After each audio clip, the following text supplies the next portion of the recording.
There is one thing I'm grateful for, is that life is panning out exactly how God orchestrated it, even if it has what looks like bloppers in my eyes, what looks like loku bekuyiphutha lokhu kufanele ngabe ayingehlelanga into enje empilweni yami, kufanele ngabe izinto ekanjena, like they're not as pleasing to a person who loves and fears God.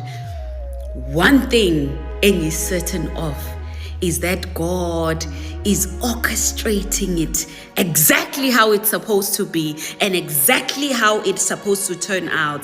Uyabona yonke into eyenzekelile, even if it's pain, it was part of Him molding me, making me, fixing me, shaping me. Even if it had to be me enduring izimo, ngihleli ngibekezele, ngikhala ngisho nezinyembezi. All of it was part of His plan, was part of His perfect plan. I've realized, in fact, yesterday I was pondering on this, ukuthi yonke into uNkulunkulu ayenzayo, it is perfect. It is turning out exactly how it's supposed to turn out. And so angisoli lutho. As long as kuNkulunkulu owenzayo, angisoli lutho, ngoba lithi iBhayibheli konke kusebenzelana kube ngokuhle.